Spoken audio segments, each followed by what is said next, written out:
का व्रत रखने का, तुम थोड़े से चावल छोड़ के सोचते हो कि हम उसका मांस का भोजन नहीं करेंगे, आज मांस नहीं खाएंगे, क्योंकि एकादशी में चावल को मांस बोला गया है ना।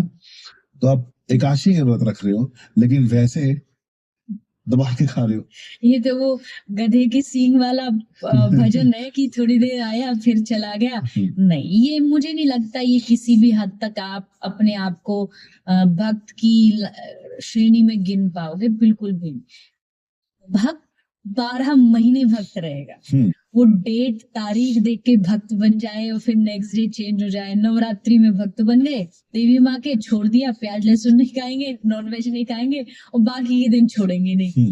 तो ये तो कोई भक्ति होती ही नहीं है। ऐसा आप समझ रहे हो ऐसा करने से आपको पुण्य मिल जाएगा? बिल्कुल भी नहीं। क्योंकि देखिए, भक्ति का मतलब क्या होता है? भक्ति का मतलब है एक ऐसा दिल जो सबके लिए करुणा से भरा। आप जिसे देखो आपका कोई शत्रु नहीं, ना काहू से दोस्ती ना काहू से बैर। बिल्कुल, ये भक्त का एक प्रॉपर लक्षण है। अगर किसी से बैर नहीं, किसी से मेरा द्वेष नहीं, तो मैं किसी को कैसे मार सकता हूँ? सही बात। एक अच्छा हृदय कभी भी किसी को जीवन में दुख नहीं दे सकता।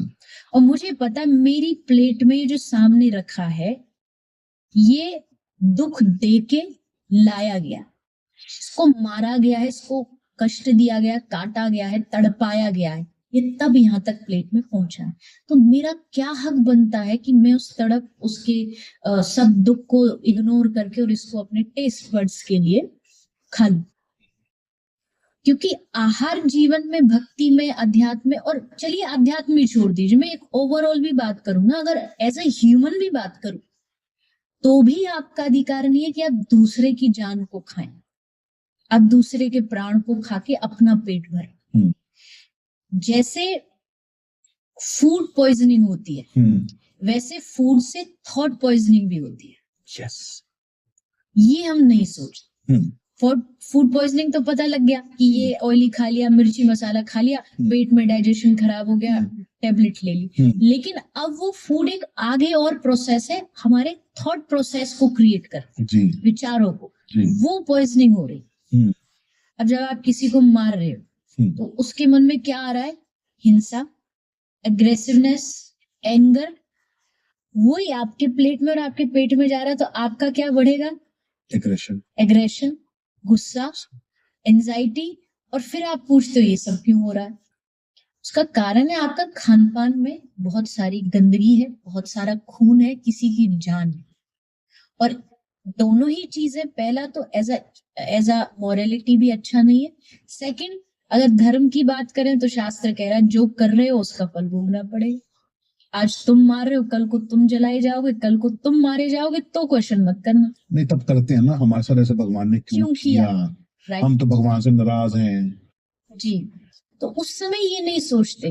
देखिए, भगवान किसी के साथ भी ऐसा ना करे, बट कभी कभी ऐसी जब आपदाएं होती है, आपने शायद सुना होगा, प्रेमानंद महाराज जी ने भी इस पे वीडियो बनाई थी, मतलब वो बोले थे, लोगों ने बनाया कि आप भी जलाए जाओगे। बिल्कुल। जब ऐसा कभी होता है तो हमें दुख बहुत होता है कि भाई चलती ट्रेन में आग लग गई, क्रैश हो गया, ये हो गया, बहुत दुख होता है, ऑब्वियसली इंसान है। लेकिन उसमें जो बैठे ना, वो सब जगह से इकट्ठे किए जाते हैं कि इसने यहाँ ये किया, उसने वहां वो किया, उसके कर्मों का जो रिजल्ट, जो फल है, वो कहीं ना कहीं से घुमा करके उनको इकट्ठा लाता है कि चलो यहाँ ऐसा होगा, और उसको परिणाम किसी भी रीजन का हो सकता है। तो इसमें भगवान को दोष दे देना, उन पर इल्जाम लगाना, वो अच्छा नहीं है। और वैसे भी आह जो दिल से निकाली जाएगी, जब पशुओं को मारा जा रहा है और जो वो चीख रहे हैं, तड़प रहे हैं, आह जो दिल से निकाली जाएगी, क्या समझते हो वो खाली जाएगी? बिल्कुल नहीं। कोई सुनेगा नहीं उसे, आप नहीं सुनोगे, शायद गवर्नमेंट ना सुने, शायद प्रशासन ना सुने, लेकिन वो गवर्नमेंट, वो सरकार वहां बैठी है A to Z सब हिसाब लगाने के।